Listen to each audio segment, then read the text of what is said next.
Welcome, folks. You can tell we've had some technical difficulties, and we sincerely apologize for that.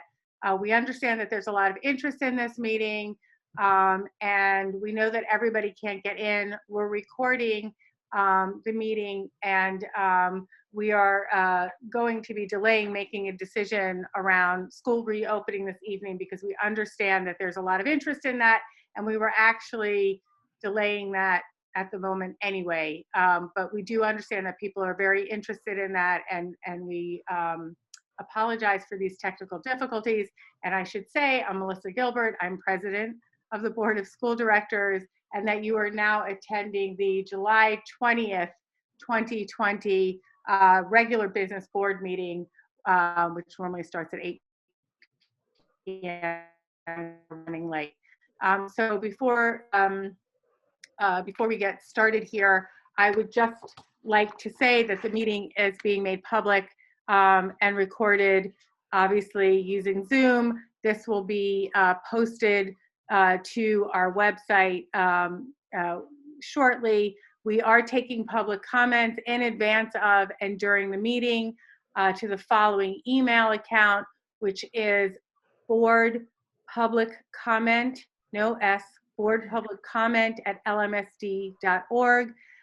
We will be reading those comments if we can. That can't be guaranteed, but comments not read will be posted to the agenda the following day. There are no live comments taken at this time, and all participants are muted. And when you do email us, please state your full name and address within the district.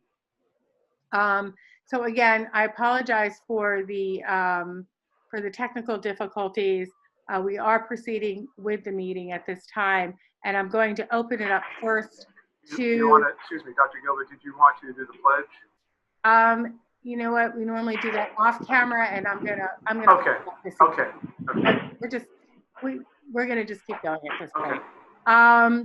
And so what I would like to do right now is I would like to have Superintendent Copeland speak for a moment. Good evening, everyone. Thank you, Dr. Gilbert. Members of the board and the public, as I think everybody knows, this has been a spring like none other, and a fall and a summer like no other. Beginning in late April, early May, the district put together a transition committee, and that transition committee of administrators set about the instructional, health, and organizational strategies for opening school. We talked with teachers at the end of the year. We've had a regular group of parent focus group, and we've had the Teachers Association represented in our process once the year ended.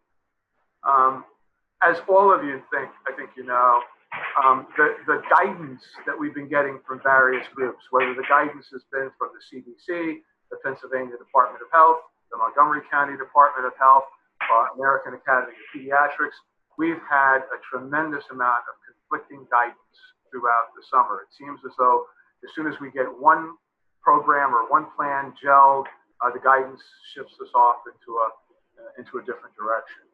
Early in July, the Bucks County and Montgomery County superintendents met with Secretary Pedro Rivera. At that meeting, one of the things that we asked the Secretary about was the possibility of a hybrid or remote models of instruction rather than full instruction. At that time, we were told that's really not possible. The General Assembly has not made that available to us.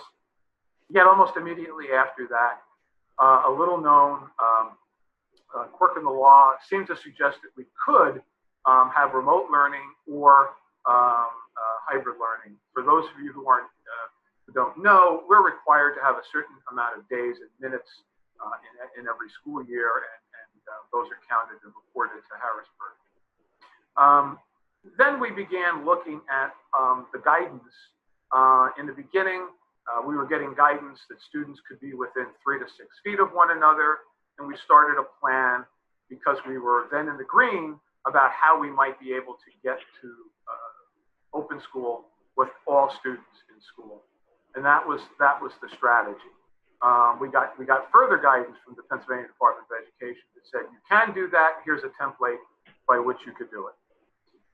In the last couple of weeks, while we've been moving in that direction, myself, other superintendents, people on my team have been growing more and more concerned. The guidance now is really talking about keeping students 6 feet apart, and our classrooms just aren't designed for that if everybody is in there. What's happened is the ability to get testing of students or faculty from COVID-19 has gotten harder and harder to do, and we're concerned about contact tracing. And so even though, and again, we've been going back and forth, arguing, discussing what should we do.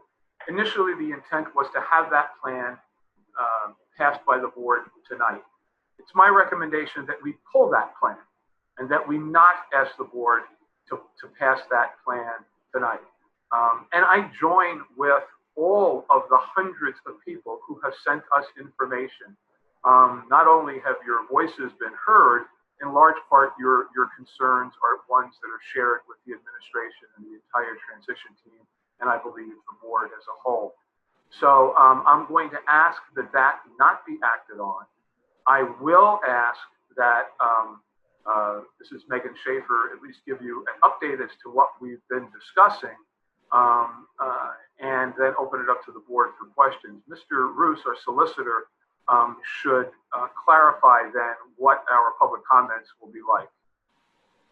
Thank you. As I understand it, Mr. Copeland, you are withdrawn the motion to approval of the health and safety plan from the agenda. Therefore, it is not currently on the agenda any longer. There were over 200 comments received. All of the board will receive those comments, and all of the comments will be posted on the district's website so that everybody's comments can be heard. They will not, however, be read tonight. The only comments that will be read tonight are the ones that were on a topic other than the health and safety plan. I will, however, when the time comes, be happy to summarize the comments in terms of whether they favored reopening, remote instruction, hybrid, or something else. So I will be prepared to do that when the time comes for the first audience recognition period. And I should add that we have had two reopening websites, I think one for staff, one for parents. We've been getting active information all along on those, and those have been categorized and shared with the board. With that, I would like Megan Schaefer, Assistant to the Superintendent of School Administration, to just take us through a quick presentation on what journey the group has been on over the last several months. Okay. Thank you, Mr. Copeland, and good evening, everyone. I'm going to go ahead and share my screen with you all.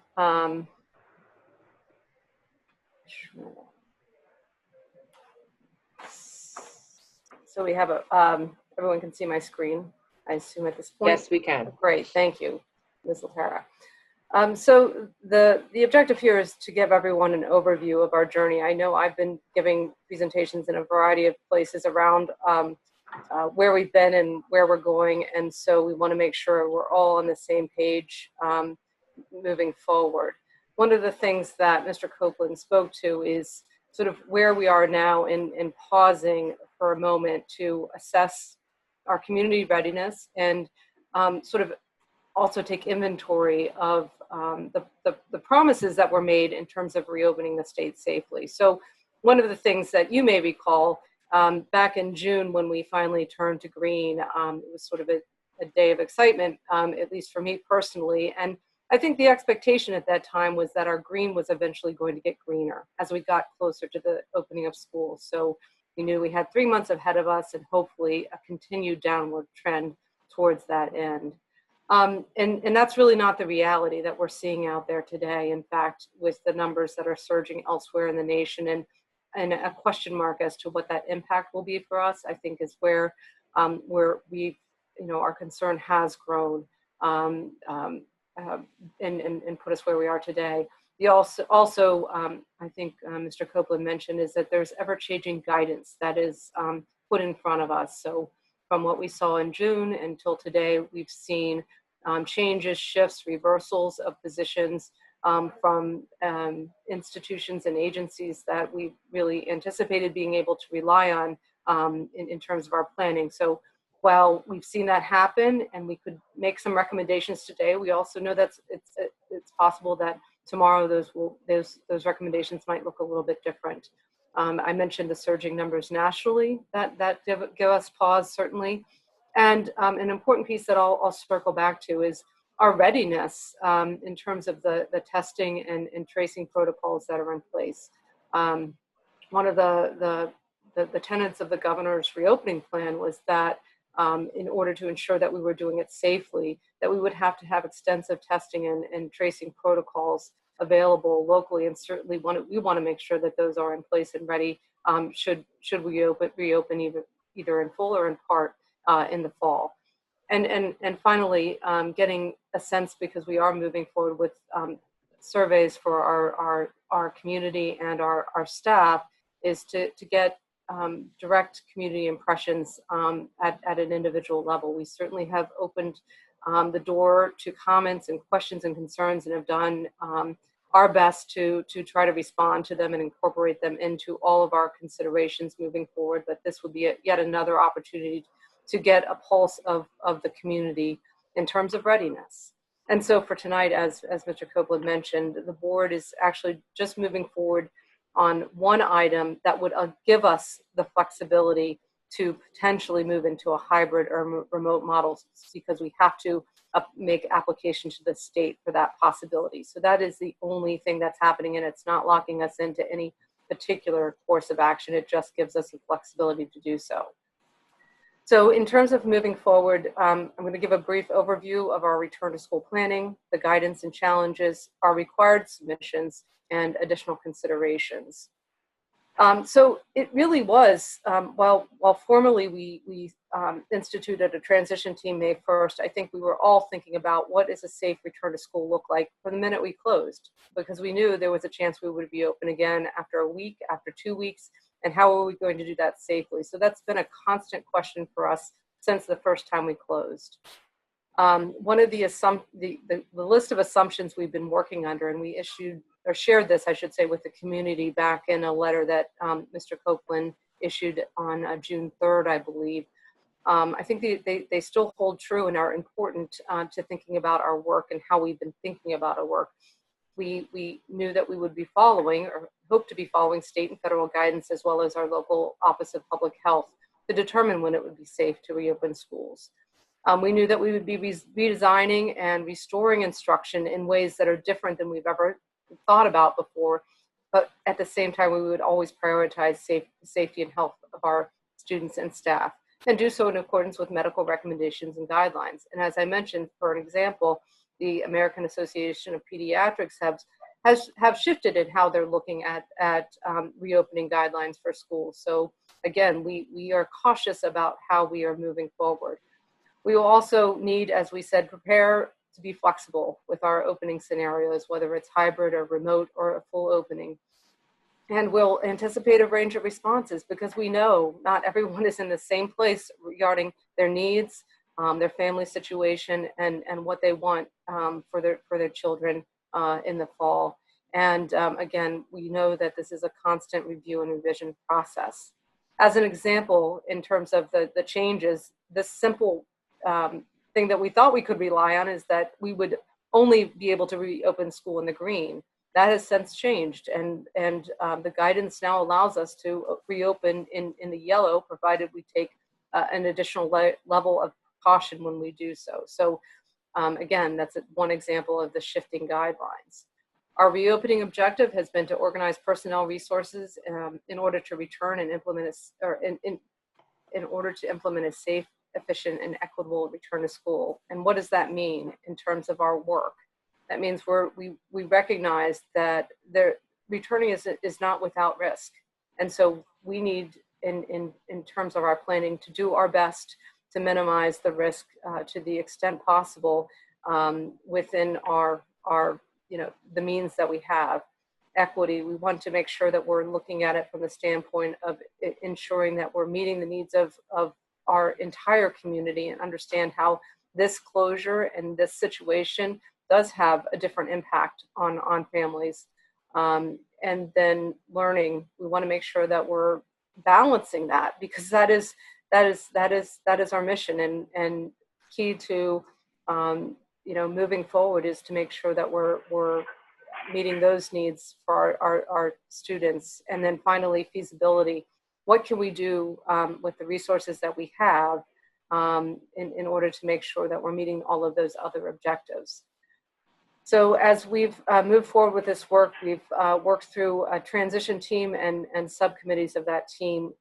As you can see there, operations, technology, instruction, school operations, community, and outreach. And overlaying all that is our health and safety team that has really done an extraordinary amount of work to lead each one of these committees in their thinking. So as we're thinking about instruction, how does that flow through the health and safety recommendations that are being made?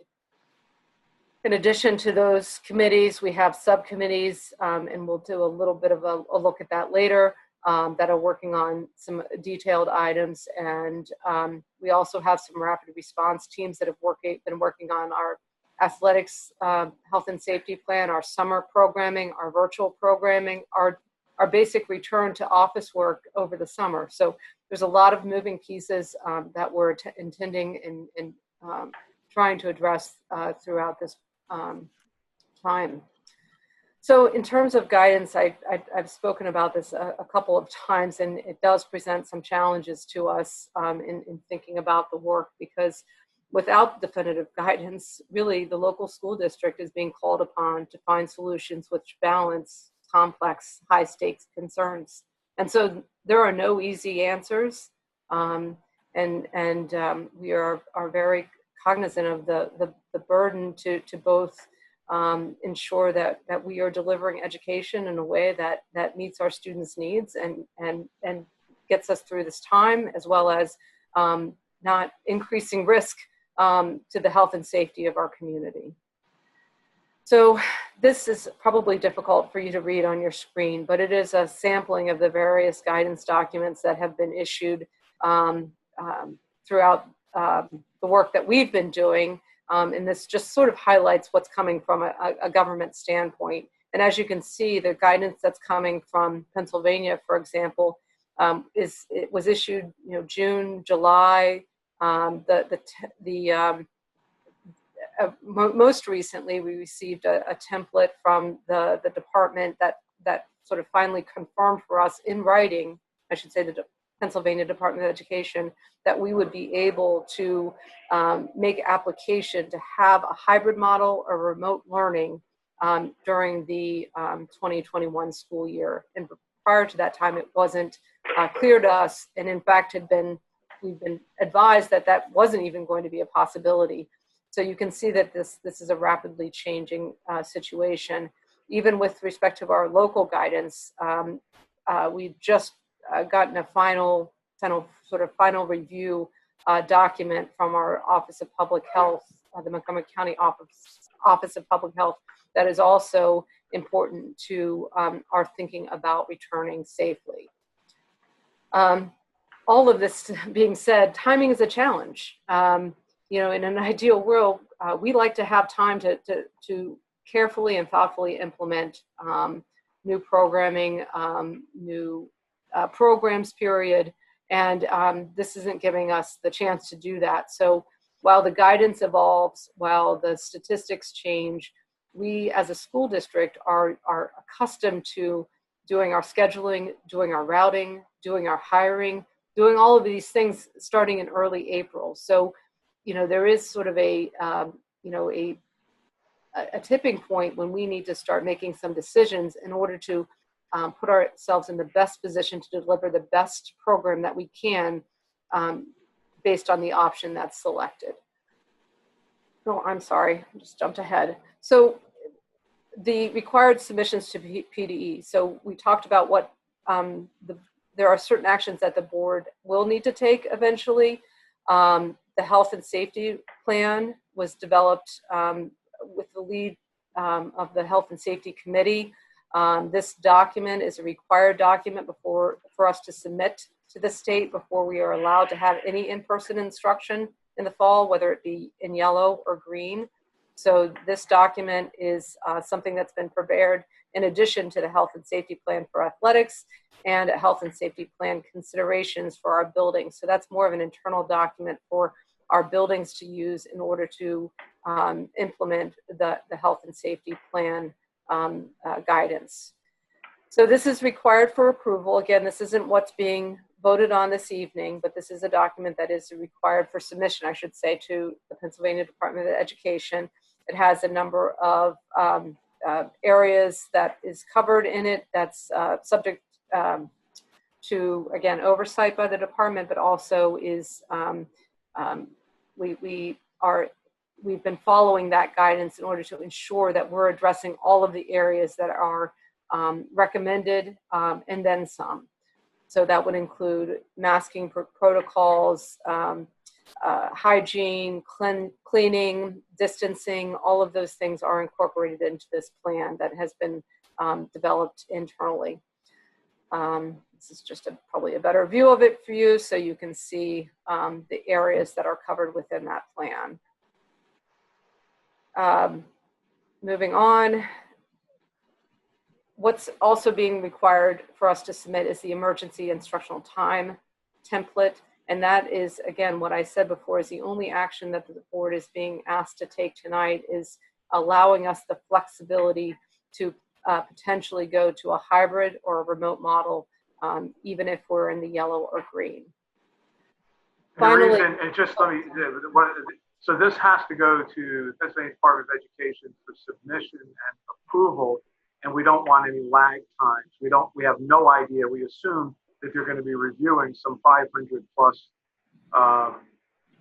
documents, and we don't want to get locked out of we can't do it because we haven't reviewed it. Sorry, go ahead. No, thank you. And finally, some additional considerations, and I know these have come up in questions, so I'm just going to give a brief overview of some of the other work that's been happening. For example, within our reopening committee framework, we have an instructional team, and that team has subcommittees such as essentializing learning, professional learning, orientation, scheduling. So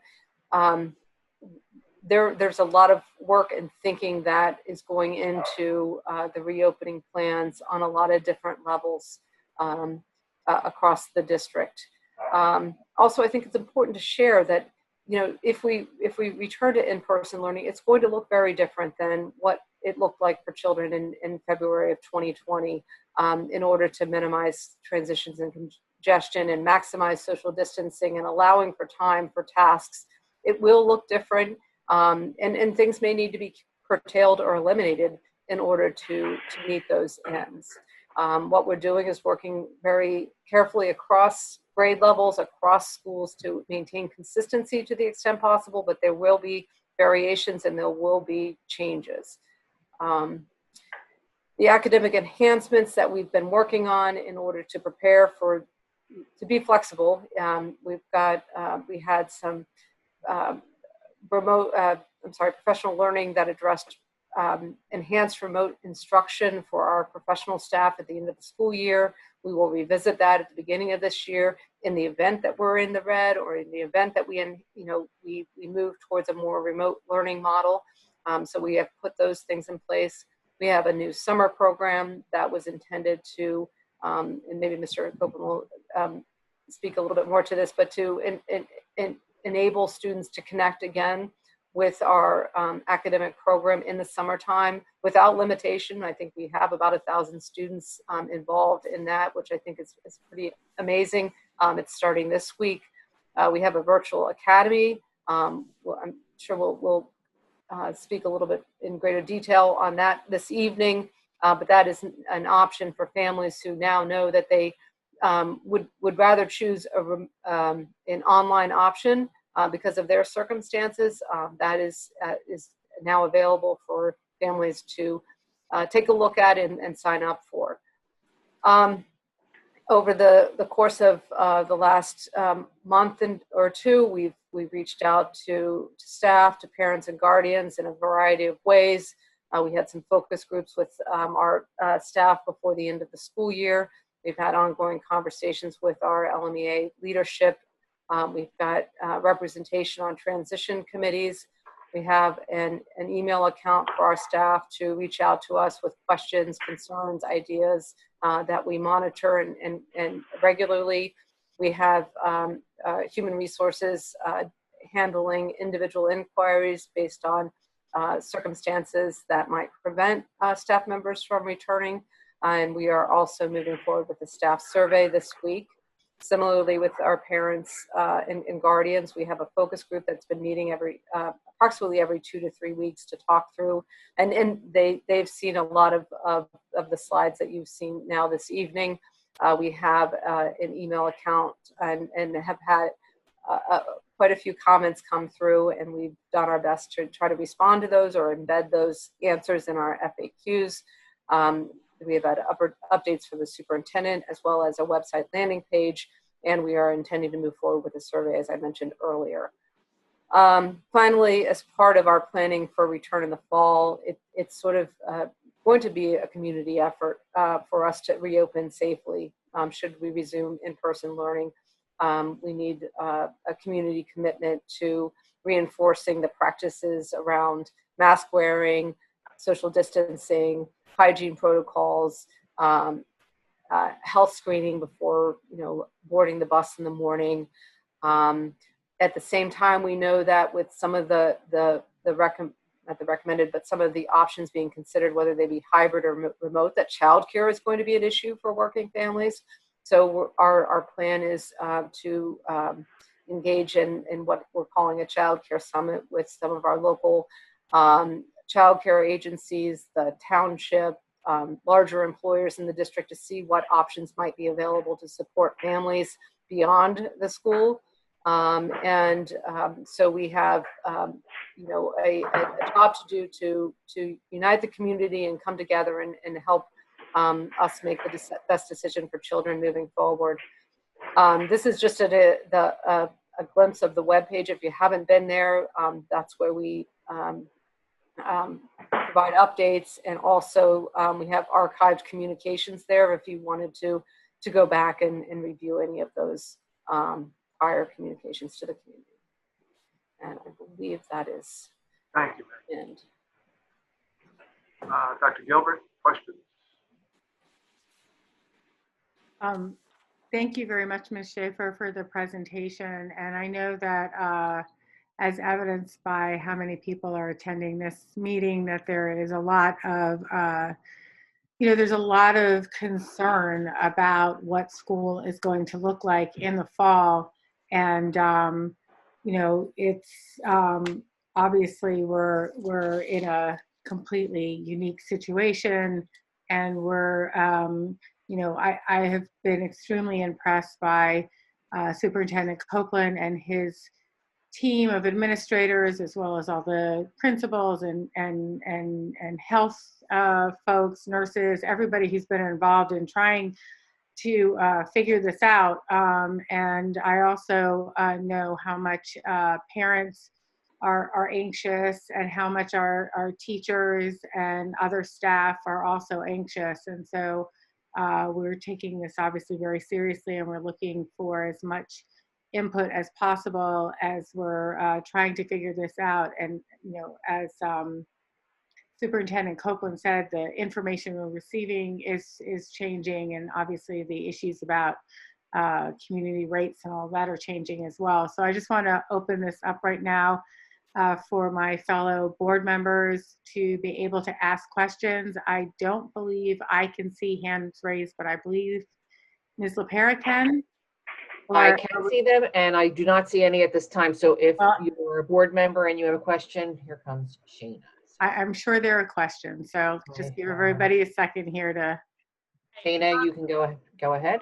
So since it's looking like now hybrid is a possibility for us as a district, I was hoping that we could get a little bit of sort of a description of what that would look like kind of generally at each level maybe, and what kind of ways the district would be using to sort of make a cohesive class unit when half of a given class wouldn't be together at the same time. So it wouldn't be the tiger class part A and the tiger class part B. It would just be a whole where not everybody's present in the same room. So the instructional committee, and when I say the instructional committee, I also have to say, but they're influenced by the health committee, they're influenced by the transportation committee, and so forth. So we're looking at about half the students going in Monday and Tuesday, and then Wednesday being a deep clean of the building, and students having synchronous and asynchronous touches with their teacher. And then Thursday and Friday, this is more of an elementary, then the teacher would teach the other half of the class. It's going to look a little differently at the secondary, but it's a similar kind of 2 days on, everybody off, 2 days on.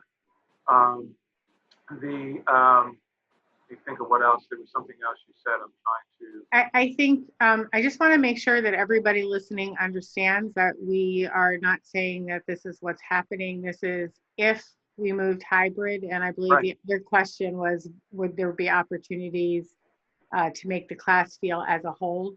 Is that correct? Yeah, and I think that's where the part of the Wednesday situation comes in. And this is fluid. People are coming up with some good ideas. So, for example, at all levels, we're pretty much going to be one-to-one. So, one thought is that even when you're not in, so since let's take elementary school, morning meeting is going to look very different. You're not going to have, even with 10 or 11 kids, you're not going to have them, sort of grouped together on a carpet the same way. They would be separated. They might be separated holding their laptops or their Chromebooks, and the kids at home could also join in with the at-home experience. Let me ask Dr. Gaudioso to do a better job than I did in terms of some other kinds of things. So you got to unmute her. I certainly will. Let me just get down the. While we're waiting for her, Mr. Copeland, I'm just wondering if you could talk a little bit about the principals hosting. Yeah, I've had some discussion with individual board members, and I thought it was a good idea. And so I'm going to ask the principals if they saw their email, they know I'm going to do this. If not, they're hearing it for the first time. But I'm going to ask them building by building to host some meetings about what, again, not that we're going there, but what hybrid might look like. And they can talk specifically about their buildings, because there are some specific challenges in each of the buildings. They don't all look the same. Okay, thank you. Jen? And Dr. Gaudioso? Sure. So the hybrid is, as Mr. Copeland described, the 2 days in school. And what we're really looking for as an instructional team are those opportunities for students to feel part of the classroom community, regardless of the schedule that they end up on. And, to that end, we've explored connecting students with morning meeting, doing that even with virtual academy, perhaps. Students who are on a schedule where they might be engaging in small groups or working with peers, some of those opportunities could still be part of an experience.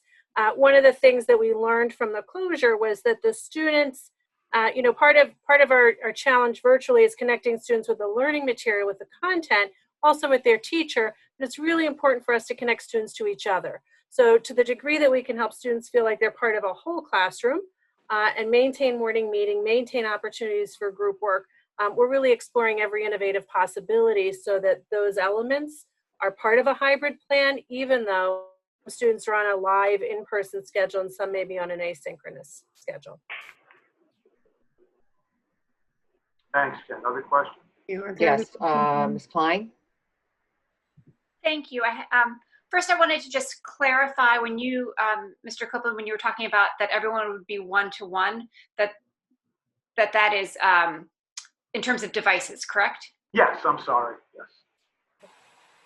So that the district has Could you explain that a little bit more in case people don't? Sure. Well, and not all of our supply chain is there. So I'm going to call on Mr. Frazier since he has assured me we're going to be one-to-one. Good evening. We are presently, we dissolved the inventory around the district, and we are moving equipment around presently to ensure that every student has an assigned device. Now, there is a challenge with that. Although we ordered Chromebooks as early as May in anticipation of there being supply chain issues, that unfortunately is coming true. We may not have all the equipment in until mid to late September. But what we are presently doing is moving equipment around the district, reassigning it, reprovisioning it so that every student will have a device.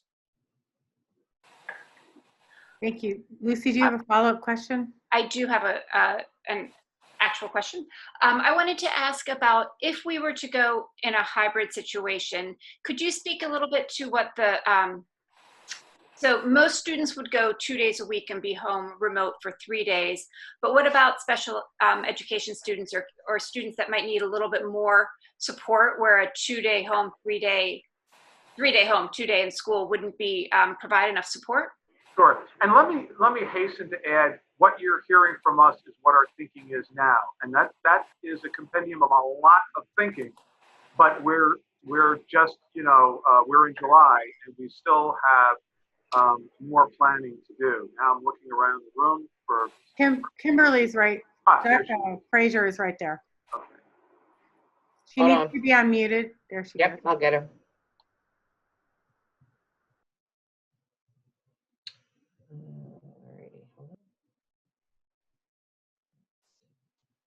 Thank you, Denise. There you go. Thank you. So we do recognize that, I mean, we have almost 1,500 students in our district that receive special education services. For some of our students, we're going to be able to implement their IEPs and provide those services on the 2-day in-person, 3-day remote.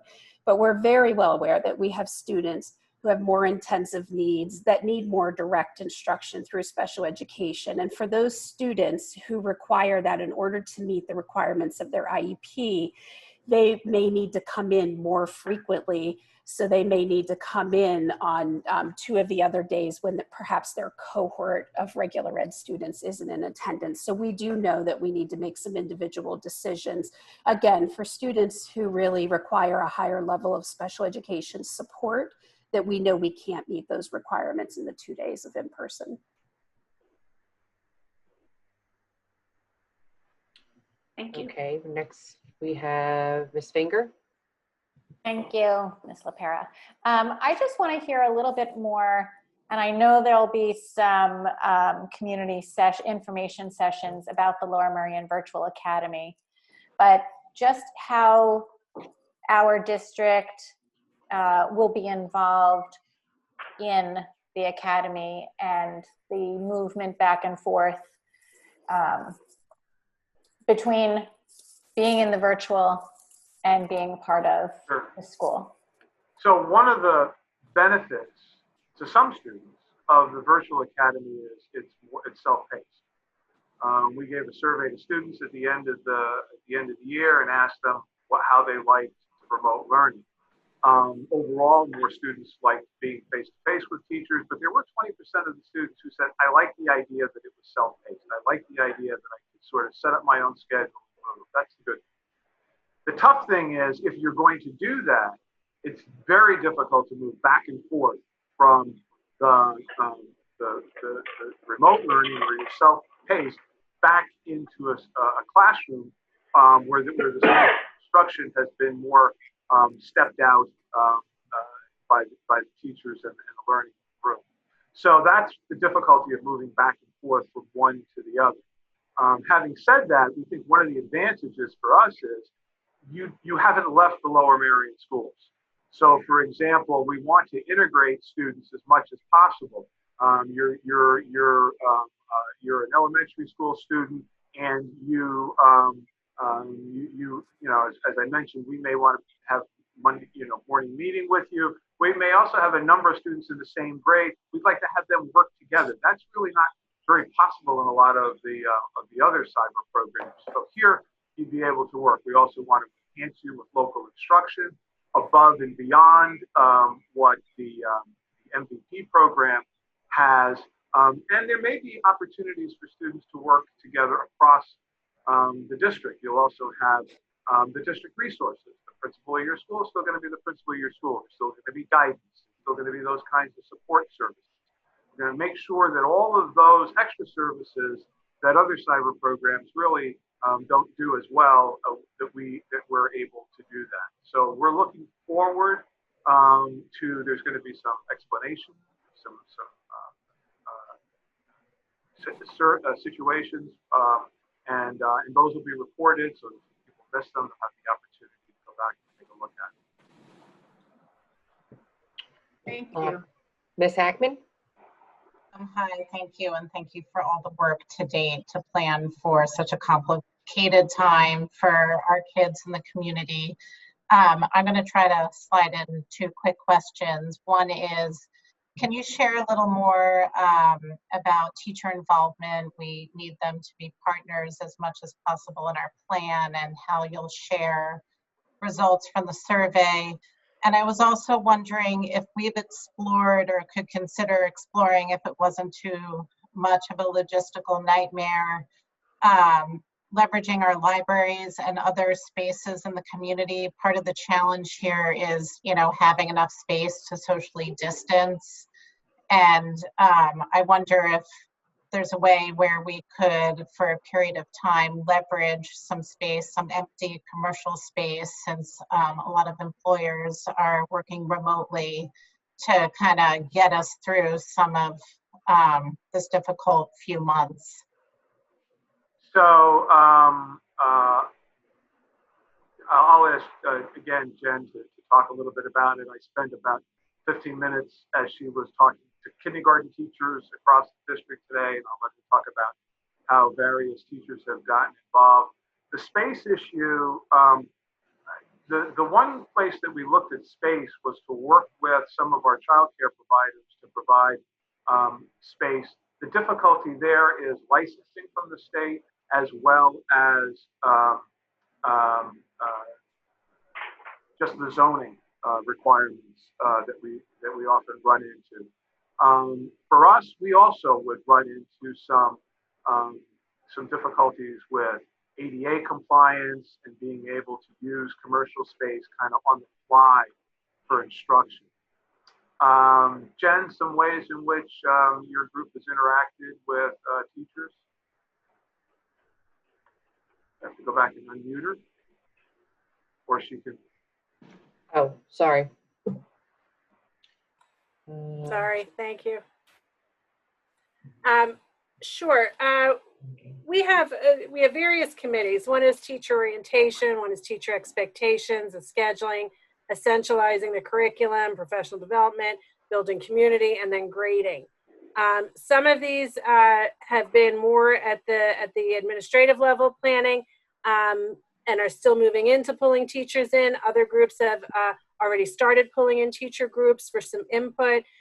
Today, we had kindergarten teachers in just to talk about some ideas and just listen so that we could hear all of their concerns and just collect their questions.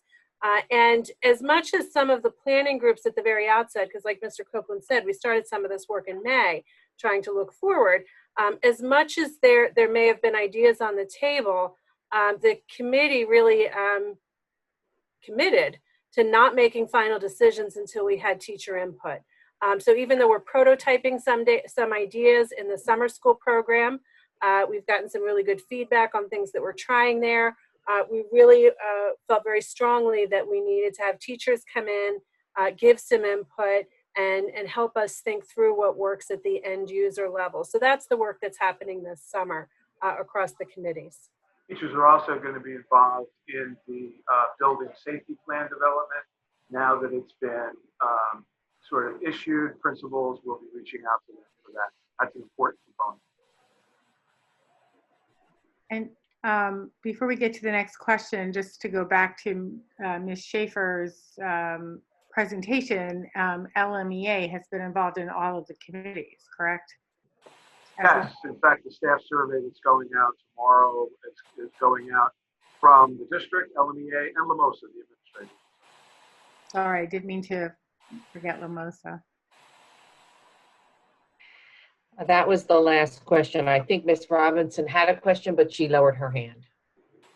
Are there any more questions right now from the board? I mean, Here comes so I just Lucy. want Ms. to. Klein. Oh, Lucy, do you have another? Ms. Klein has a question, yes. I have lots of questions. I'm sorry. Oh, sorry. I was just saying that I tend to have a lot of questions. I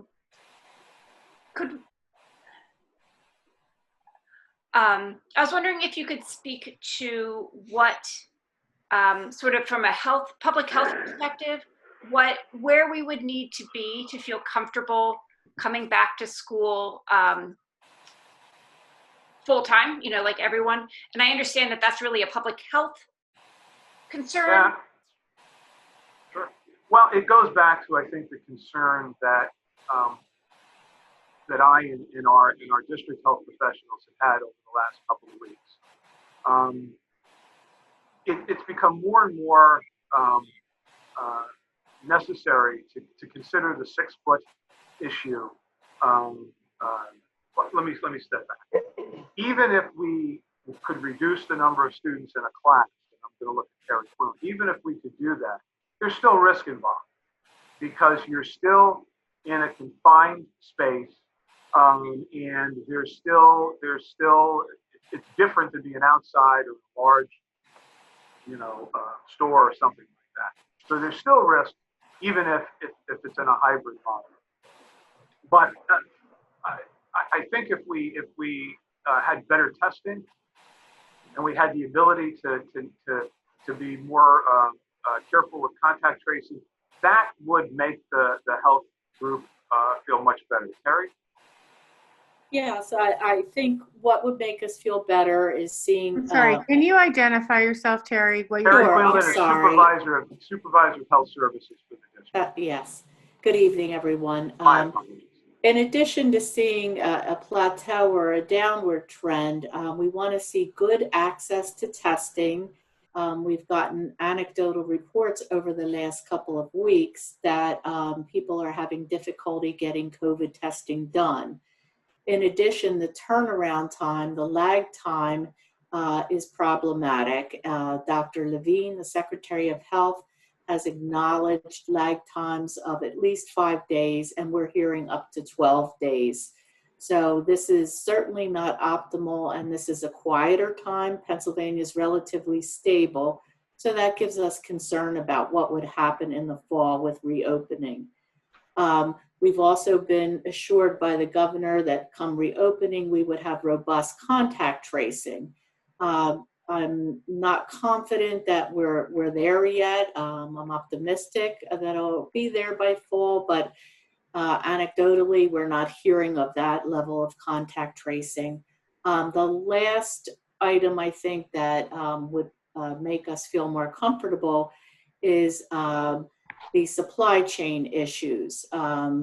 We very aggressively pursued scarce supplies this summer. We have enough to start, but of concern is that these supply chain issues seem to be increasing again, and that we're going in a short amount of time could be facing the same problems getting PPE, getting just basic masks that we spent all summer trying to get to start.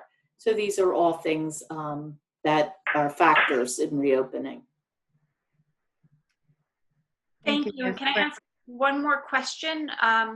If Mr. Copeland, you spoke a little bit, and Ms. Schaefer, about the survey going out, that there are the listening sessions or the information sessions on the virtual academy on Wednesday.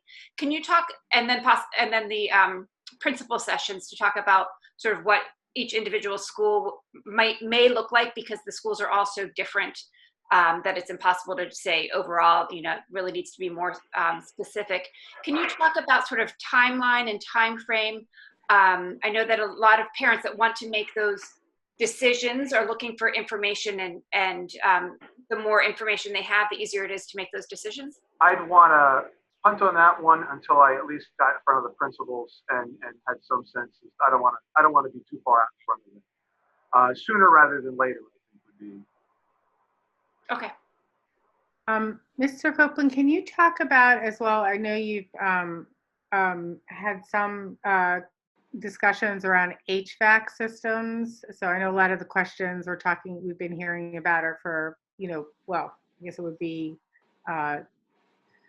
true whichever way we did it. But I know that you've been looking into HVAC systems, and I thought maybe you would be able to tell our community a little bit about that. Or I could have Mr. Lill do it in operations. Well, yeah. Good evening, Jim Lill, Director of Operations. Dr. Gilbert, to answer your question, we will be operating our systems this fall. We'll be operating our systems when there's a return to school with higher levels of ventilation, which is bringing in fresh air through the system, which is capable of doing, subject to some limitations on heating and cooling capacity. The other thing that we'll be doing is we'll be increasing the level of filtration. The industry rating for filters efficiency, we formerly used to operate a MERV 8, which is an efficiency rating. We are increasing that efficiency rating to a MERV 13 throughout the district. That transition is taking place now. So we anticipate that once there is a return to school, that both the ventilation and the filtration rates and levels will be increased. And thank you. And I understand as well that there's been a lot of work being done in terms of moving out furniture and sort of putting in different furniture that will accommodate the kinds of distancing we would need, which is part of the reason why I think school is going to look so much different, is because you wouldn't be able to have the pods and those kinds of things. Kids would have to be, yeah. Yeah, or particularly at the elementary school, those classrooms are designed to have a lot of stations and places and so forth and so on. But to get the required space, we might have to temporarily shed some of the furniture in those spaces. And I'm just trying to hit. I mean, I know that there's a lot of other issues we have to do. I'm just trying to go through some of the issues that I know of a concern for parents. As well, which is, I think, transportation as well. Again, no decisions having been made, but assuming that we need to transport kids to school, what are we thinking about that at this time?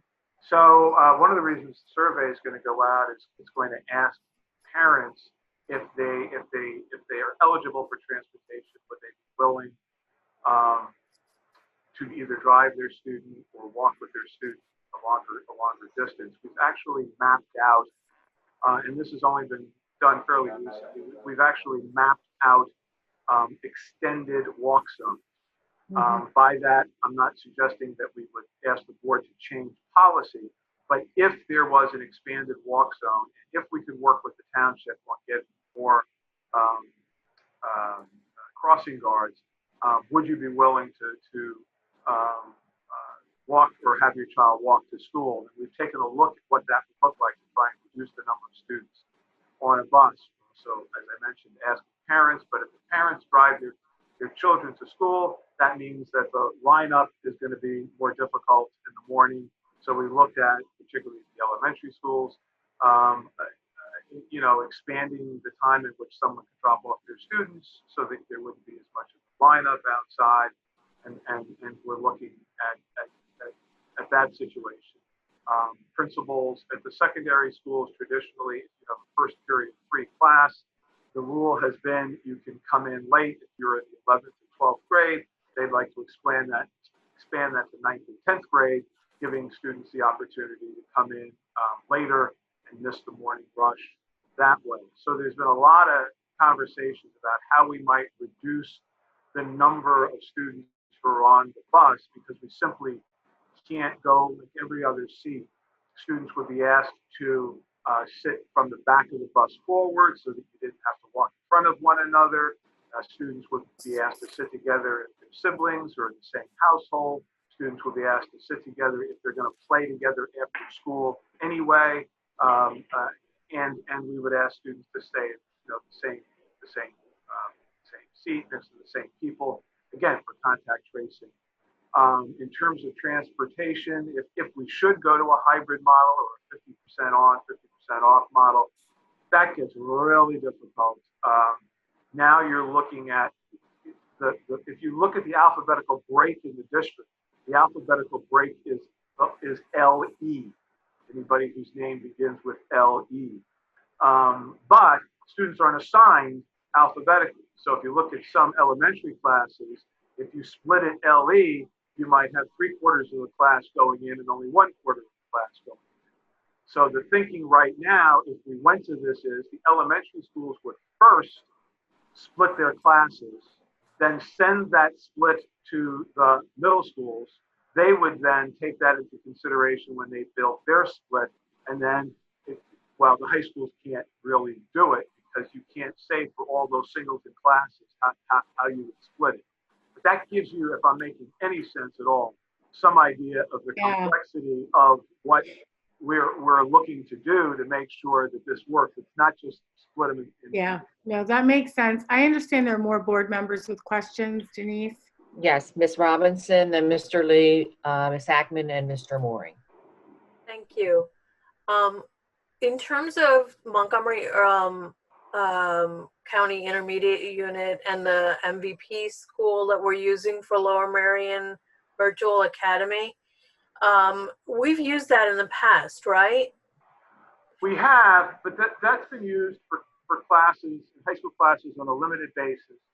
And we think if we're going to use it as part of our regular program, we really need to enhance that program. And not, so those have been used mostly for summer programs. But if we're going to use them for regular education programs, we really need to take a look at that. Jason Lilly, who's our STEM supervisor, along with Rich Martyr, our supervisor of guidance, have been working feverishly to really work with MVP, but also work within the district to improve that program so that it has more of a Lower Merion flavor to it. Thank you. Mr. Lee? Thank you. I was curious, depending on what kind of opt-in rate we get for the virtual academy, it might be possible to have, even if we opt to open hybrid, would we be open to allowing some families to opt into full-time in school if we could do it and still be socially distant? It would have to be a lot, but that's one of the things we want to do, is we want to get a handle on how many people might be interested in that program and what that does do to our socially distant issues. Great, thank you. Ms. Ackman? Hi, as we've all been discussing, we know this year is going to look a lot different.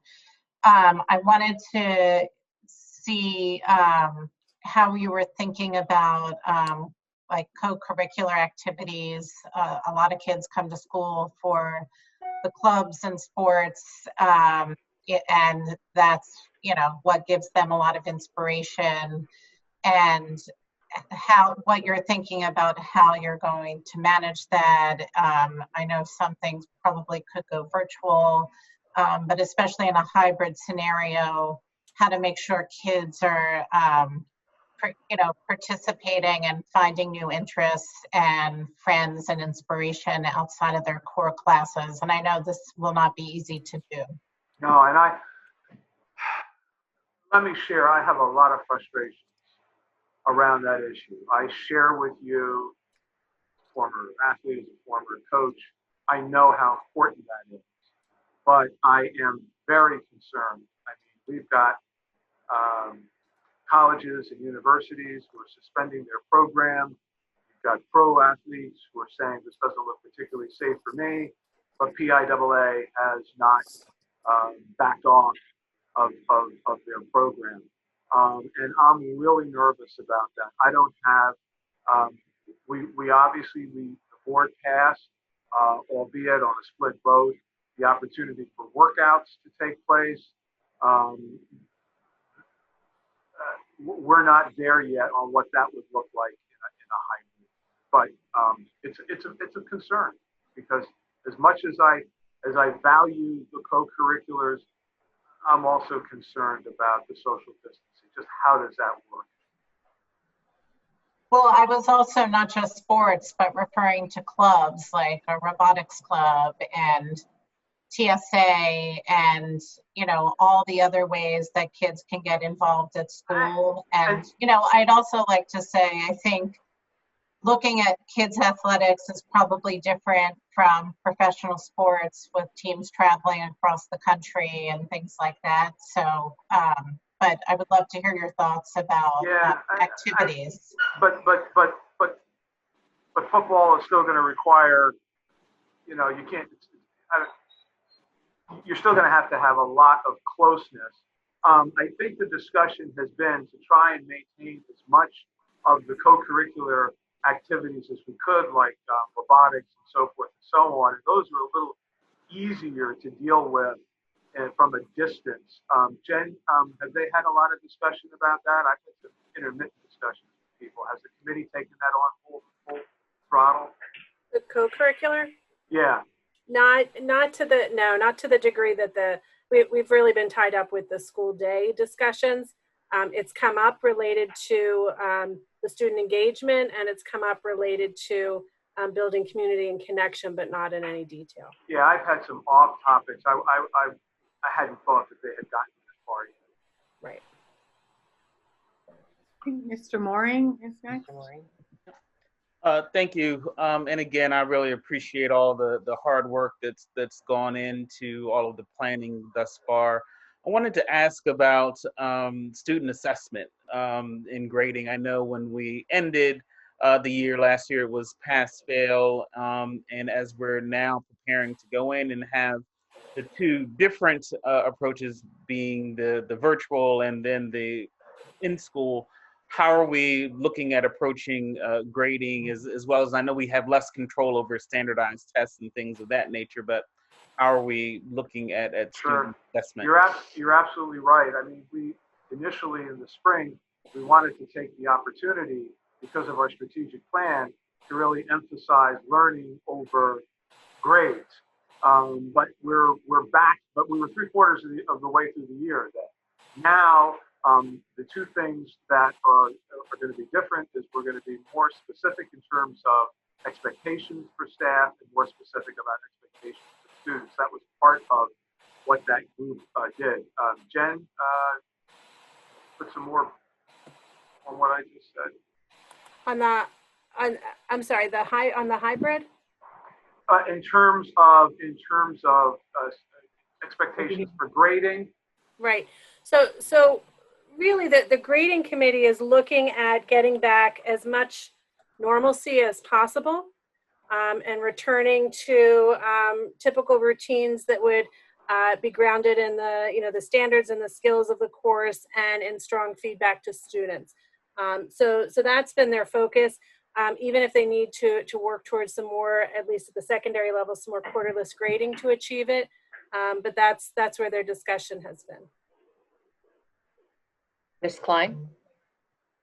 Thank you. I just wanted to follow up again, sorry, on the virtual academy and ask, and maybe this is something that'll be covered on Wednesday, and that's fine.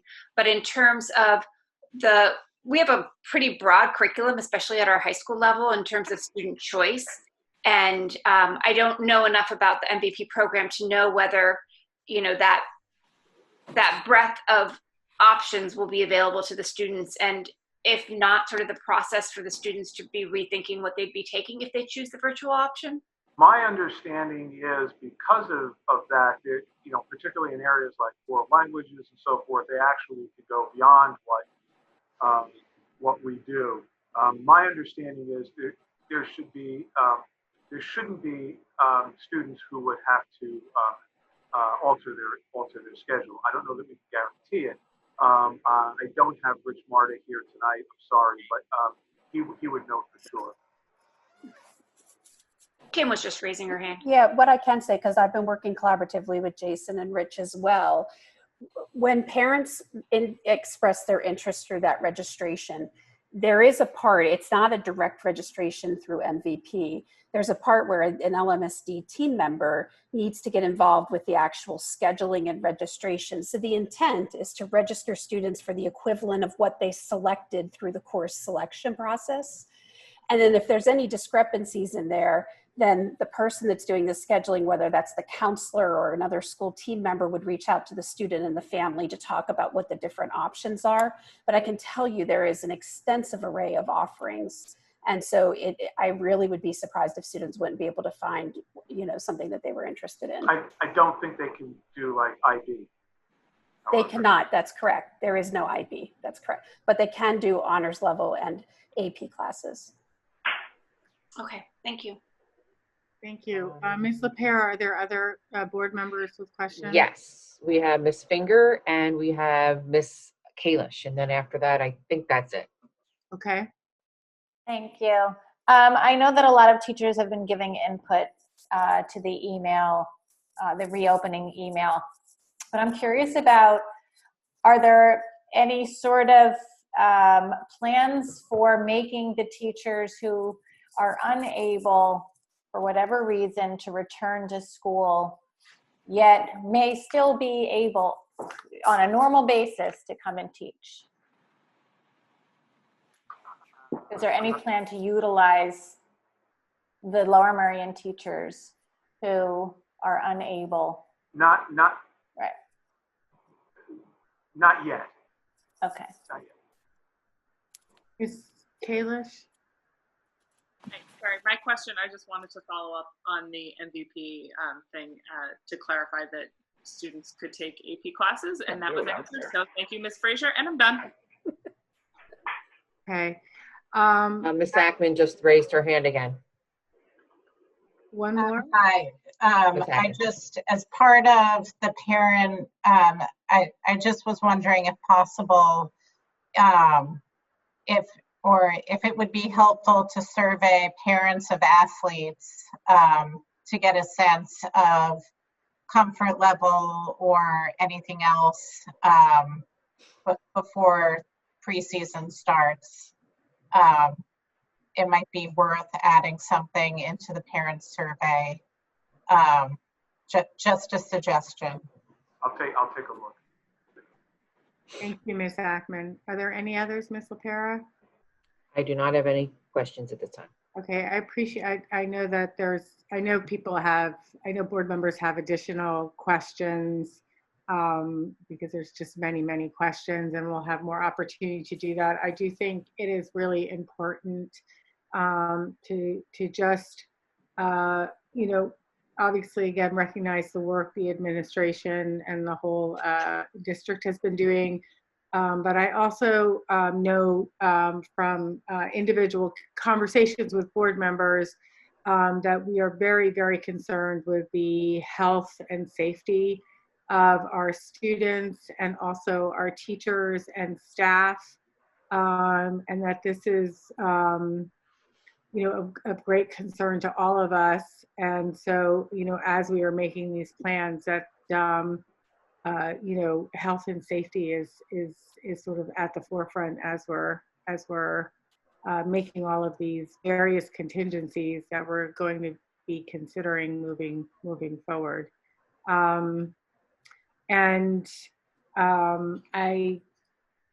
It's a little bit of a tough transition here, but Mr. Lee, I think we only have one committee report, so let me just let folks know that the board has a lot of committees that board members do the work throughout the year, but it's generally been traditional that the Committee of Facilities and Purchasing meets over the summer because, the bills need to get paid. And we generally try to do the sort of important works around policy and curriculum and such during the school year when people are more available. So we only have one committee meeting to report on, It's the July 16th Facilities and Purchasing Committee, which is co-chaired by Mr. Lee and Mr. Driscoll. And I believe, Mr. Lee, you're up this evening. I am. Thank you. And Okay. I'm glad we have such a great audience for I know this is the Facilities and Purchasing Committee meeting.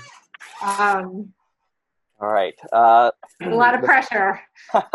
The following agenda items were discussed and recommended for approval by the committee, the Facilities and Purchasing Committee. We met on July 16th at 8:30 a.m.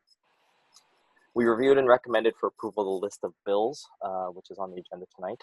We reviewed and recommended for approval the following district contracts. Contracts for academic software, Achieve 3000 for $17,395, Edmentum for $15,125, Learning A to Z for $1,295.70, Dreambox Learning for $47,400, and PebbleGo for $11,394.30. We also reviewed and recommended for approval a 3-year contract for survey support provider Qualtrics for $20,500, $27,000, and $36,000 for the 3-year contract. College Board PSAT testing fees for 11th graders for $20,636. We reviewed and recommended for approval the following items from the purchasing report. MAC flooring to install carpet tiles in the lobby of Belmont Hills Elementary for $9,400. Chambers flooring to sand and recoat the main gym at DC Middle School, and screen and recoat the gym floors at the other district schools for $25,230 and $31,735 respectively. FSI Industries for the purchase of upgraded HVAC filters. These are the filters that Mr. Lill referred to earlier, $20,681.76. Johnson Controls for the purchase of 15 self-contained HEPA filtration units. These are for use in nurse suites this year, $78,000. Oakhurst Signs for the purchase of plexiglass partitions, $11,000. Selena Party Tent for temporary shelter tent to be used to increase outdoor covered outdoor student space. We think it may help increase the amount of available space for students to eat lunch and things like that, and support social distancing. $16,560.79. We reviewed and recommended for approval the following additional agenda items. Contract for craft coaches. They'll provide additional transportation support for field trips and things like that.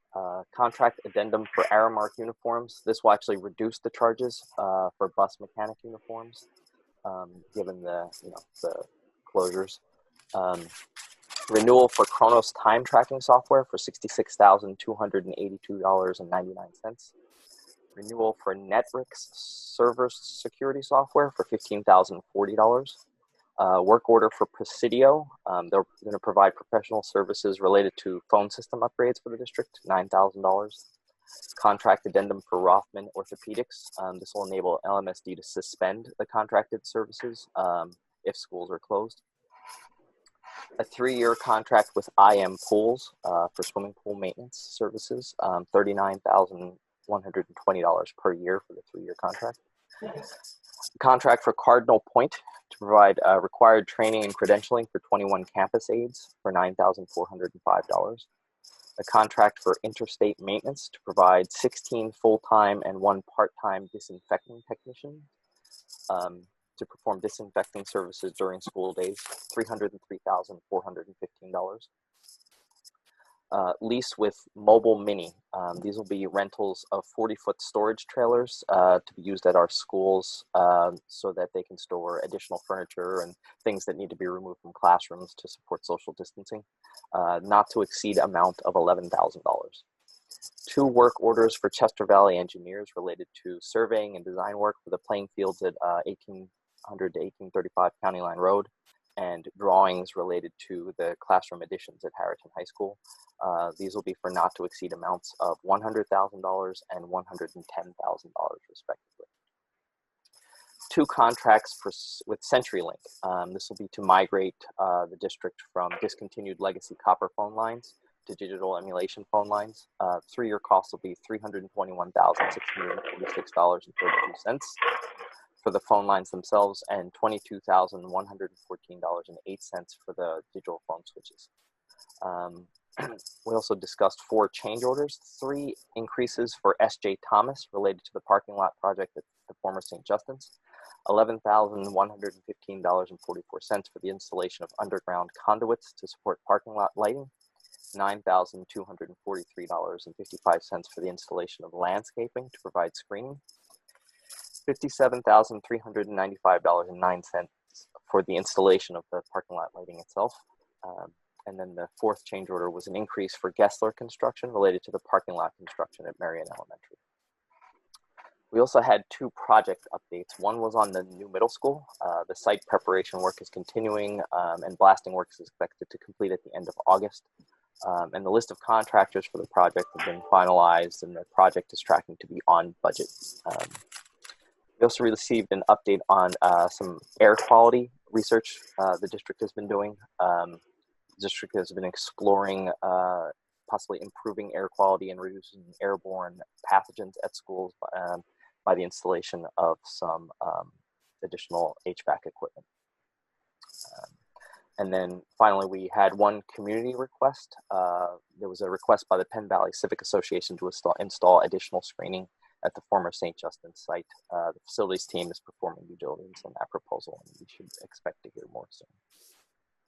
The next Facilities and Purchasing Committee meeting will be on August 13th, 2020 at 8:30 a.m., presumably by Zoom, unless a miracle happens.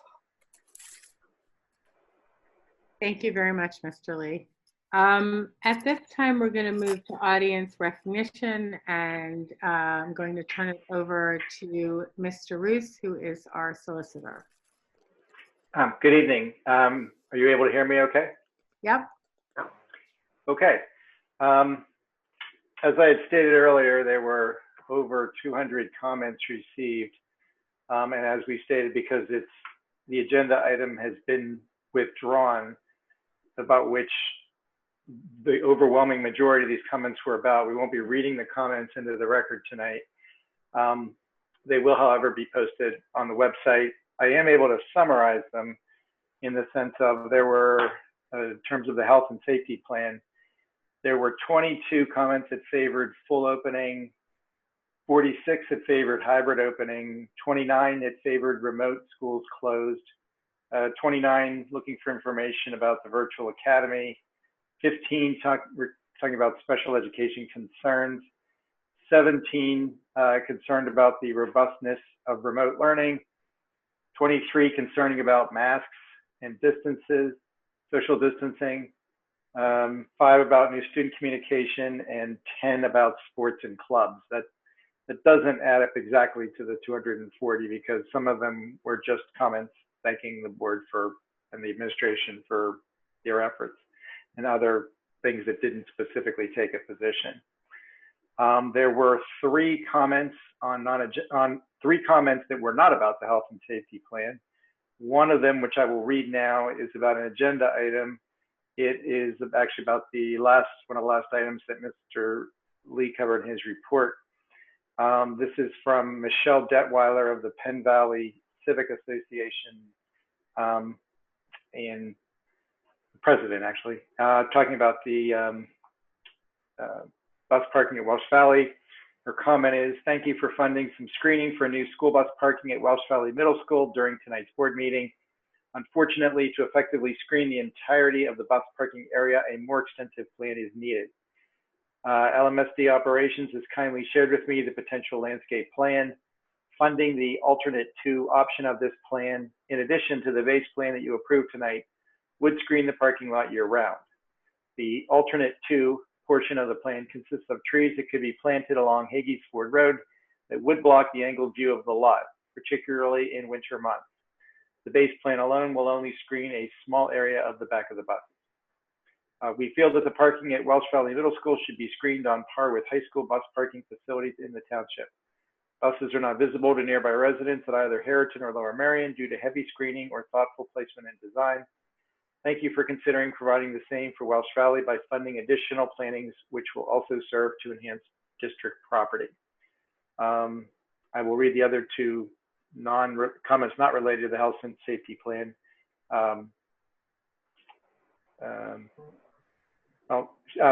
President Gilbert, should I read those now or should I wait till the end of the meeting? They're not related to agenda items? No. If there's only 2 comments, why don't we just read them right now since it's not related to agenda, since there's only 2 comments. Sure. The next comment is regarding from Andrea Gosfeld. I'm writing regarding my continued concerns about racism in LMSD sparked by the racist social media posts by current students. With traumatic accounts heard directly from LMSD current and recent students at the student organized town hall on July 16, 2020, it is clear that racism continues to have an adverse impact on our children and families.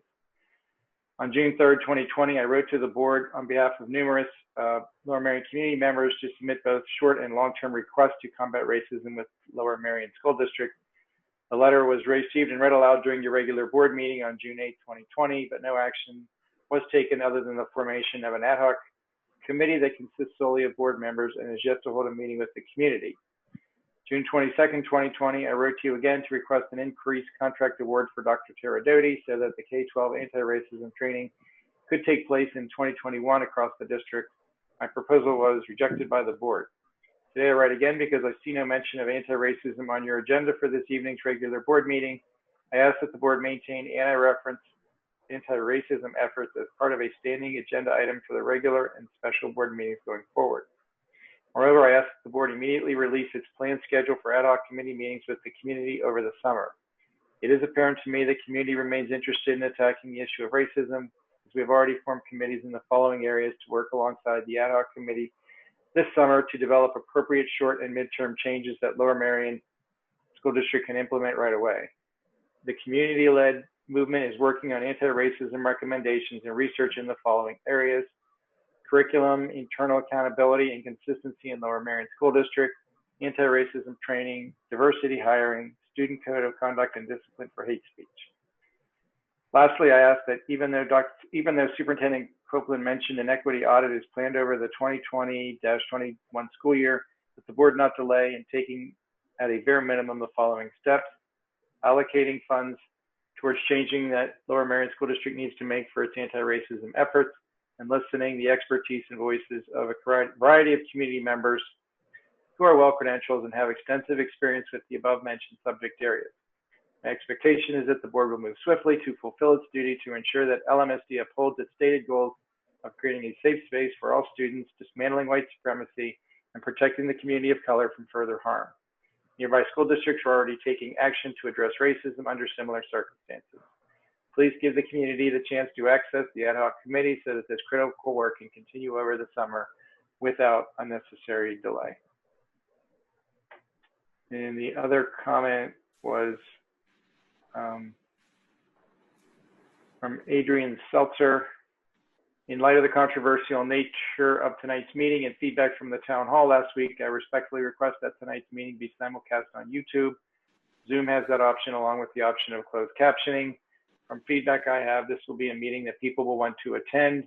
By limiting the number of people you can attend by Zoom, you're in violation of the Sunshine Act.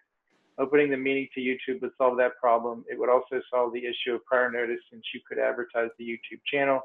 There can be a posting that now student names are allowed to be mentioned. I respectfully ask that you comply with the law. So I would note parenthetically that this inquiry did receive a response that we do not believe that the procedures being employed at this meeting are in any way in violation of the Sunshine Act. Okay, thank you. And we're obviously looking into these technology issues because we need to make sure that this doesn't happen again. And in terms of Ms. Gosfield, and again, we are continuing to do anti-racist work in this district. We are very much interested in working with community members. We're moving forward on the ad hoc committee along with Ms. Dowdy, and we're looking to PSBA to continue these things. And I just want to clarify the point that we did not reject giving funding to Ms. Dowdy, that we have funded Ms. Dowdy, and that when if Mr. Copeland sees the need for additional funding, he certainly will come to the board with that request. So I want to make it clear that the board is very willing to fund anti-racist work in this district. It has, and it continues to do so. Mr. Copeland, is there anything you want to add? These were non-agenda items, but is there anything you want to add at this point? No, I think you adequately said that this is an issue that we take seriously and move forward on. And I know that we've got some sessions set up and some as you mentioned, preparing with Pennsylvania School Boards Association, taking a look at how we might organize ourselves. Okay, thank you. And before I forget, and I think can you unmute Ms. Klein, Denise, Lucy, please? Yes, I can. I think she had an announcement she wanted to make, which sounds like it would be good for her to get. I don't actually see her as the problem. Hold on one second. Sorry. Yep, there she goes. Yep, sorry, I apologize. Thank you, Dr. Gilbert. I just wanted to remind folks who might not know that tomorrow evening at 7 p.m., ISC is hosting an event, a Zoom event on race. You can find more information on the website and on Facebook for the Interschool Council. Okay, thank you. And also, I want to just take a moment while we're on this topic to thank Jackie Muniz and her. There were a lot of students involved, and I apologize that I don't have their names at my fingertips, but I do want to thank all of our students who organized the town hall, who did a tremendous amount of work in doing so, and who invited us and offered the possibility of having a conversation. So I really wanted to just thank the students for all of their work. And what I want to do now is that we are moving mostly to a consent agenda, assuming that passes, and that we have pulled a number of items off the consent agenda for individual consideration. Either myself, I have done so, or other board members have made that request. And certainly if there's other items that people need to pull off the consent agenda, I will do so. But what I'd like to do now is go to the action items. So these are action items, and I believe, Mr. Copeland, you will be reading the first few. That is I believe we're starting with the approval of the, okay, that looks like we're not starting with that one. Oh, no. How about I let you use the agenda? Administration recommends, so this is action item A? 5A. No, Yeah. that's why, okay, so we're moving around. Yes, I was looking for 5A. Perfect. Yes. Yeah, the administration administration recommends that the board have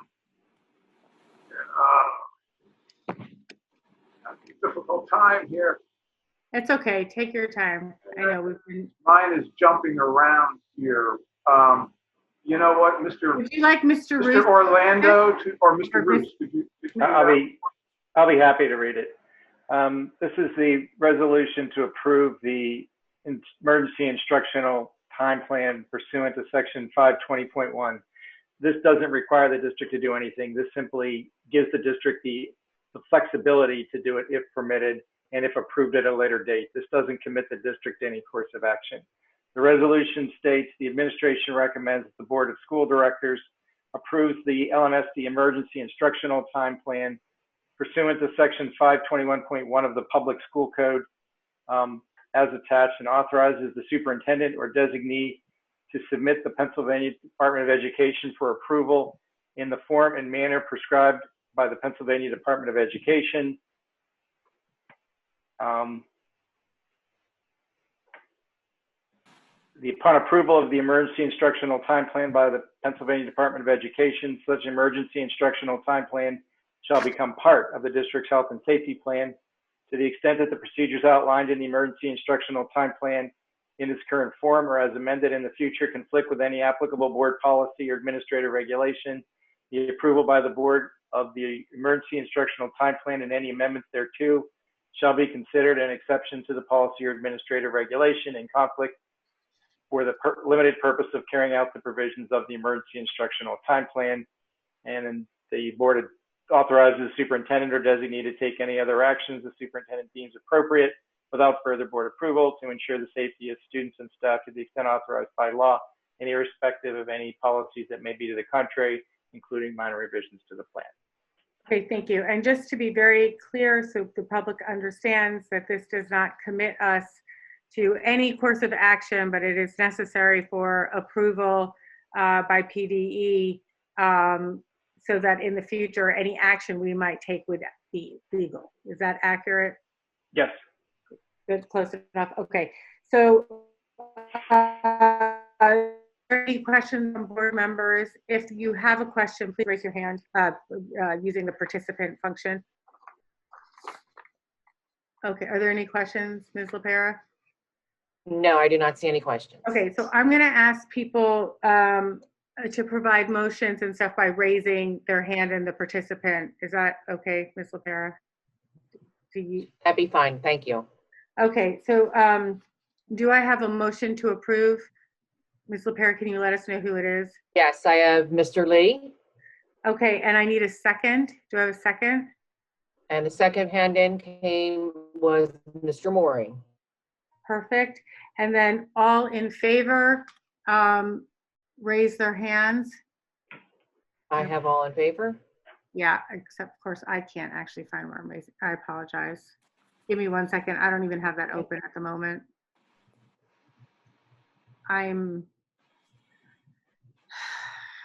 You can verbally say it. I got it. I actually have it now. So oh, it's just not popping up. All right, I'll just raise my hand this way. Okay.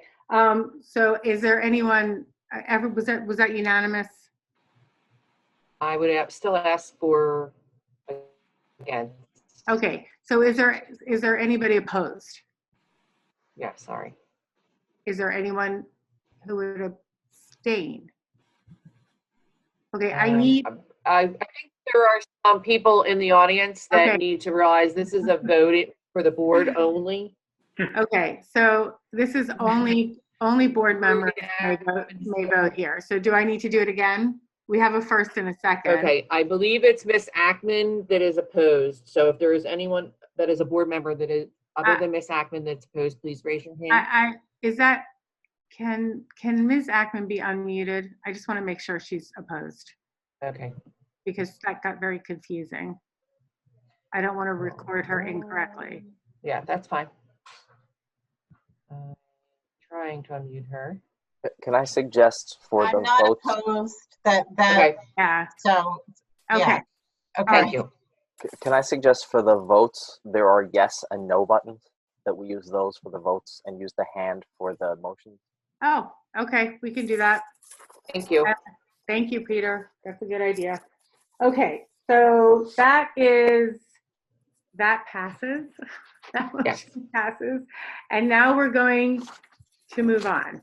I think we're going to separate out assistant superintendent recommendations. Yes, the next one that is separated out is the appointment of the new assistant superintendent. Now, let me see if I can get this one to come up correctly. All right.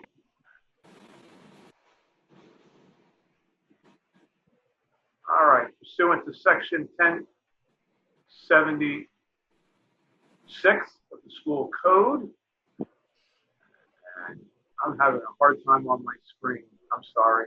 It's okay. I'll turn it over to Ken. Ken, can you? Sure. Pursuant to section 1076 of the Public School Code, it is recommended that the Board of School Directors appoint Dr. Alexis McGloin as Assistant Superintendent for a term to commence September 1st, 2020 and end June 30th, 2024. It is further recommended that the Board of School Directors approve the attached employment agreement between the district and Dr. McGloin. Thank you. Boy, my screen is jumping around. I would, before the board votes, just like to say that we went through a very extensive search for Dr. McGloin. She's currently Assistant Superintendent in the Central Bucks District. She's got experience as a superintendent of schools and has extensive central office experience and just is an outstanding addition to our school district. And I want to thank her, and I'd like you all to vote yes. Okay. Before we get to that, I need to ask if there are any questions. Okay, I do not see any questions. Okay, do I have a motion to approve? Deborah Finger. Okay, and a second? And that would be Mr. Mooring. Okay, and then all those in favor, and this again is only for board members, all those in favor, you can use a little yes check mark. That would be great.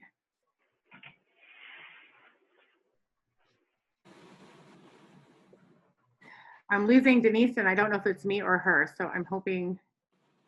I'm not sure that the yes little finger, they're slowly coming on. Okay. So if you're unable to find the yes, please raise your hand at this time.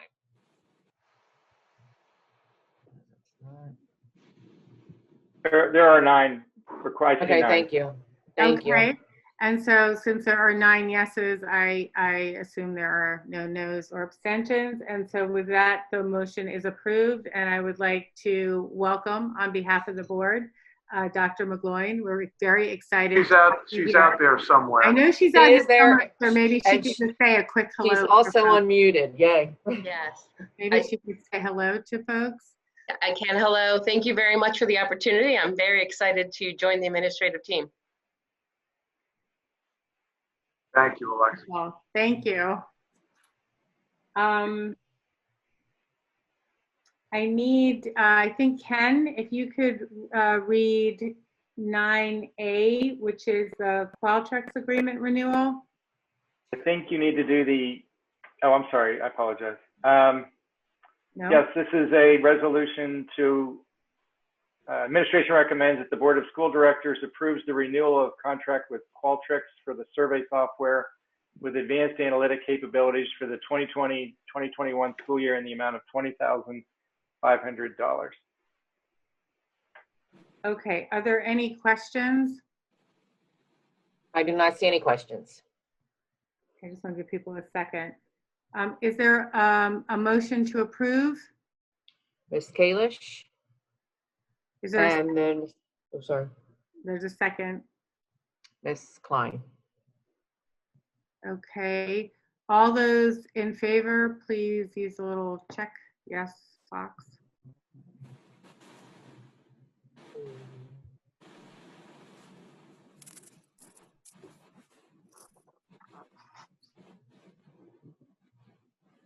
I believe we have 9. Oh, wait, no, we have 8. No. I think we have I believe we have an abstention. So, right, so we have 8. We have, do we have any abstention? I think the issue is somebody wanted to abstain. And I believe that abstention is Mr. Driscoll. Is that accurate? You might need to unmute him. Yep. That is, yes. Yes. Good thing I remember these things. Mr. Driscoll, are you abstaining? Does he need to explain why he's abstaining, Ken? Yes, but he can file the abstention form with the board secretary. My understanding, it's a conflict of interest because of due to his employer. Okay. I mean, I do need to abstain because yes, Qualtrics is my employer. Yes. Okay. All right. Thank you. And then I believe we now have, and I think Mr. Orlando is supposed to read item 10E, which is approve House Bill 1125. Is that correct? Correct, yes. The administration recommends the Board of School Directors approve the following resolution, subject to passage of House Bill 1125. The board sets the penalty rate solely for the real property taxes levied in support of the district schools for the 2020-2021 school year to 0% until December 31st, 2020. Any real property taxes levied in support of the district schools for the 2020-2021 school year paid on or after January 1st, 2021 shall incur the penalty rate of 10% as in any other year. The board encourages the elected tax collectors to add to the notice required by 72 PS section 5511.10B, language similar to, I quote, by special resolution applicable to only the 2020-2021 school taxes. The above late penalty shall not be imposed if you pay the applicable school taxes in full no later than December 31st, 2020. This resolution's extension of the reduction of the penalty shall apply only to real property taxes levied in support of the district schools for the 2020-2021 school year and shall not apply to taxes levied in prior or succeeding years. Installment payments in light of the above change in collections for the 2020-2021 school year, the board also resolves the installment payment schedule previously approved by the board is modified as follows. The installment payments as previously set shall be changed for the 2020-2021 school year only to be due on August 31st, 2020, October 31st, 2020, and December 31st, 2020. In succeeding years, the due date for the installment payments return to August 31, September 30, and October 31. No aspect of this resolution shall apply to any taxes due to the district beyond those real property taxes levied by the board in support of the district schools for the 2020-2021 school year, nor shall it apply to any payment deadlines, discounts, or penalties imposed pursuant to 72 PS section 5511.5A related to interim assessments. And if I could ask Mr. Roos to translate that into parlance that we all understand. I was just about to do that. Yes, thank you. I will do my best.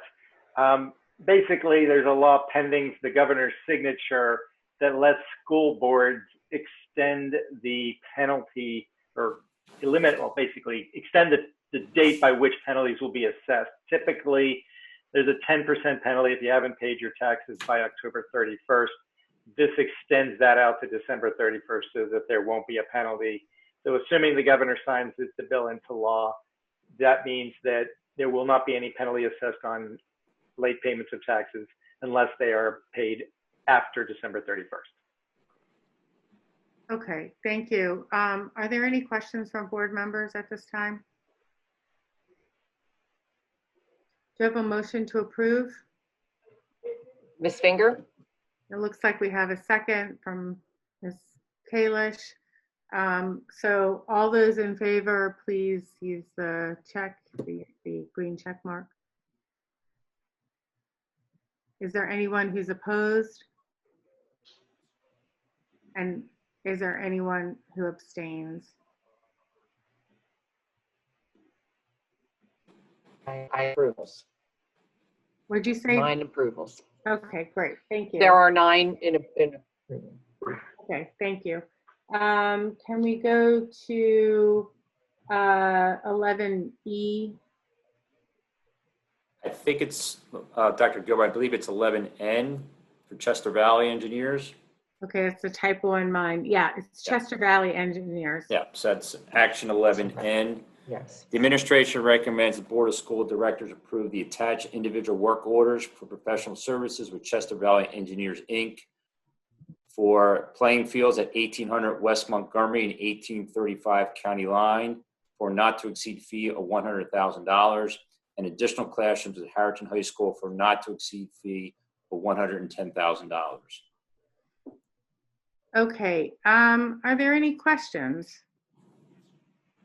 I do not see any. Are we sure there are no questions? I'm looking to see that potentially, does Mr. Okay, I'm sorry. Mr. Driscoll has now raised his hand. Yeah. Hi, can you hear me now? Yes. Yeah. Thank you very much. I just wanted to ask Mr. Lill a few questions, so we might need to unmute him. We had some discussion about this topic at our facilities, and I think Mr. Lill, just because we do have pending litigation on the fields at 1800 and 1835, that this engineering work is still valuable, or is it still valuable to do it now and get it started so we can have assessment of what's going on, even though the lawsuit is still ongoing. If you could just comment about that, I'd appreciate it. Thank you, Mr. Driscoll. The vast majority of this work is unaffected by the lawsuit, regardless of any outcome of that litigation. We're still required to design and submit stormwater management design, which will be in place regardless of any outcome of any pending litigation. And also, the engineers need to do soil testing for percolation rates and grading of the site in order to make sure that we can address everything that needs to be addressed in the preliminary plan submission, which is the next step in the land development process. And in terms of the land development process itself, we received a tentative sketch approval for this application on January of 2020. I want to say January 8th, but I know it was January of 2020. The applicant has 12 months to submit a preliminary plan, 12 months after that approval date. So we want to make sure that we get that application in the fall of 2020 so that we don't run up against that expiration date in January of 2021.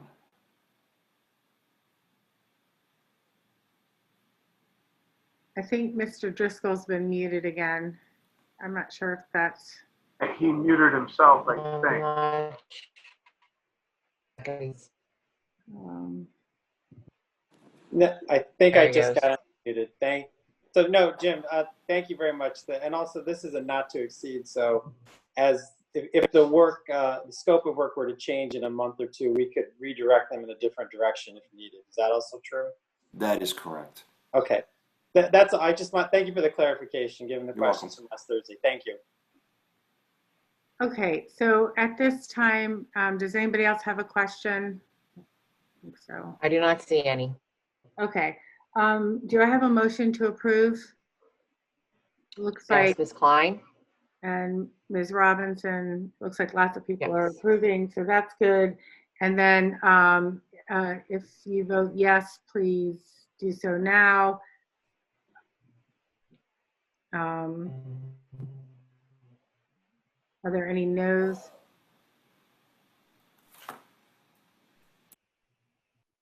I do not have any no's. Okay, so and no abstentions, I assume. It looks like it went. No. Okay, great. Okay, thank you. And I believe the next item is 11Q, unless I. Correct. That's correct. Correct. The administration recommends the Board of School Directors approve the following change orders. These three are for the parking lot modification of Welsh Valley Middle School, general construction, S.J. Thomas, Inc., a change order 002, underground conduits for increase in the amount of $11,115.44. That's per the attachment. Change order 003, parking lot lights for an increase in the amount of $57,395.09 per the attachment. Change order 004, landscaping for an increase in the amount of $9,243.55 per the attachment. And the final one is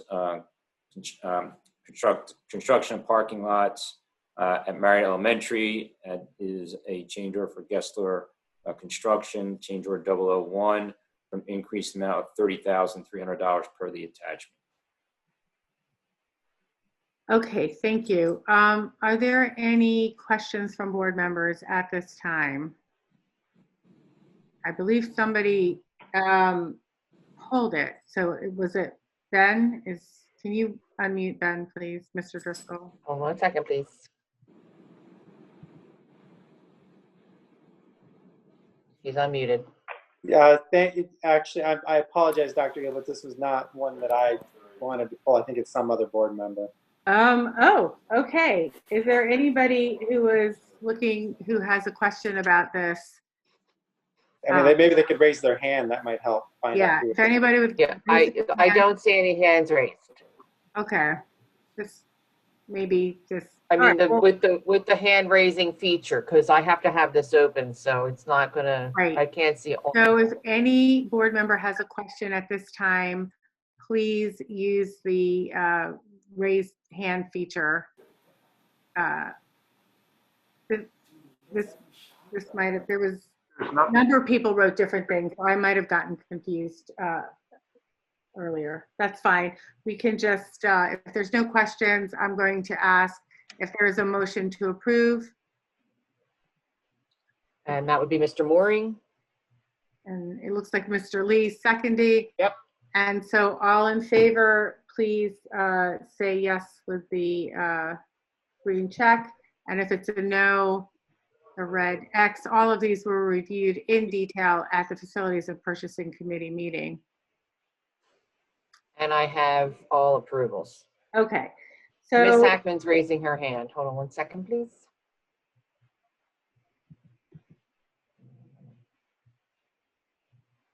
do you have a question, Ms. Ackman? Oh, apologies. Okay. That was Very good. Miss No Pitt. problem. So, okay, everybody's hands are down now, so we can take a look. So I just want to make sure if there are any questions on the rest of, on anything else on tonight's agenda before I ask for a motion to approve as a consent agenda. These items have been reviewed in tremendous detail by the committee, and we've received the summary. So if there are any questions, now is the time. I do not see any raised hands. Okay. Then at this time, I am looking for a motion to approve the rest of the agenda as a consent agenda. Well, those are the fastest the hands have gone up. Okay. Finger. All we have right. Ms. Finger and Ms. Robinson. Okay, we'll take the first two. And then all in favor, please use the green check mark. Anyone opposed, use the no, the red X. And if there's an okay, are we good? I'm in favor. Okay, that's wonderful. Okay, great. At this time, I'm going to ask Mr. Roos to report for the Sunshine Act. Thank you. I do need to make a slight correction to what's in the agenda. The board did meet in executive session on July 13th regarding personnel and litigation matters. There was a July, there was a July 13th, and then there was also a July 17th executive session regarding litigation matter. There was no executive session today. That was simply an information session. Okay, so we're good on, you've now gotten everything straight. Okay. Yes, thank you. And Mrs. LaPera, can you please share the upcoming meeting dates? Yes, I can. August 13th, facility and purchasing meeting at 8 a.m. And then the 17th, regular business board meeting at 8 p.m. Okay, thank you. I appreciate everybody sitting tight with us throughout this meeting. I just want to assure everybody that every email that comes to community comments or the new email that was set up around the transition back to school is received by each board member. And we receive them regularly, sometimes in the evening, maybe the next day, but we're receiving all of them. And we appreciate everyone taking the time to write, to express their concerns and to ask their questions. And so I just want to assure everybody that we do see and read those comments and take them very seriously. And with that, we are adjourned. Have a good evening, everybody.